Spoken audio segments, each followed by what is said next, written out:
Universidades mexicanas acorraladas por la violencia tras el tiroteo en las instalaciones de la Nacional Autónoma de México, que dejó 2 muertos el pasado mes.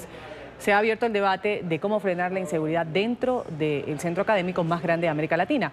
David Romero tiene el reporte desde Ciudad de México. David, una buena tarde.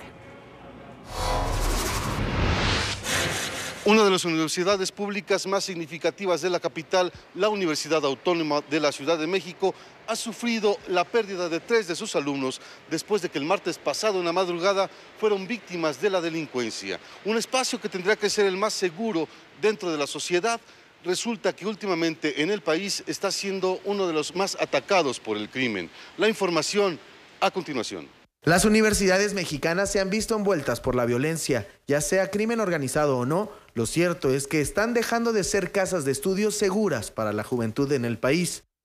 La agresión a balazos que sufrieron 5 estudiantes del plantel Cuautepec de la Universidad Autónoma de la Ciudad de México el martes 3 de abril y que tuvo como resultado 3 fallecidos, un herido de gravedad y la detención de otro más, injustamente señalado como presunto culpable, ha sido en realidad una agresión contra toda la comunidad universitaria.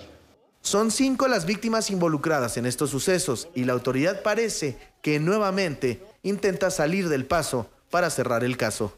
Cuando ya el alumno detenido declara que él se quedó en el lugar de los hechos, incluso dialogando con el propio padre de uno de los occisos, y que incluso pidieron auxilio precisamente a los cuerpos policíacos 911, y él se sube voluntariamente a la patrulla en el entendido de que va como testigo y como víctima de los hechos. Empiezan a cuestionar y le dicen que por favor tome con su mano derecha una de las armas que traían los propios policías, y es cuando al presentarlo hay un reporte distinto de lo que le habían manifestado los policías. 3 muertos, un herido y el actuar de la autoridad con muy baja calidad humana y de servicio, lo único que pueden provocar es la indignación entre los alumnos, quienes hacen un llamado enérgico.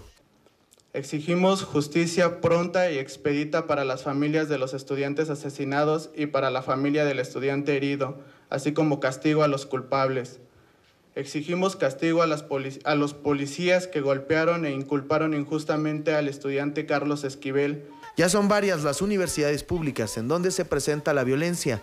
En este caso no se puede hablar de crimen organizado o de narcomenudeo, tampoco de un pleito entre alumnos, pero sí se puede hablar de la poca autoridad que se tiene en estos espacios educativos y las nulas posibilidades de las autoridades internas de estos planteles de cortar el paso a la violencia, ya que no tienen ninguna autoridad para poder realizar detenciones o incluso revisiones entre los alumnos para no atentar a sus derechos humanos. Somos estudiantes y nuestro derecho a estudiar no debería de quitarnos nuestro derecho a vivir. Bueno, lógico que los alumnos exijan una explicación al gobierno de la capital sobre los ataques que han sufrido en esta universidad, ya que no es la primera ocasión que se han visto afectados por la delincuencia, y comentan que es un hecho de todos los días. No olvidemos que hace unas semanas se presentó también en la Universidad Nacional Autónoma de México, por lo que el rector de la Universidad Autónoma de la Ciudad de México está empezando a crear un frente para que en realidad el gobierno empiece a actuar en contra de la delincuencia. Es la información que tenemos el día de hoy para ustedes. Regresamos a los estudios.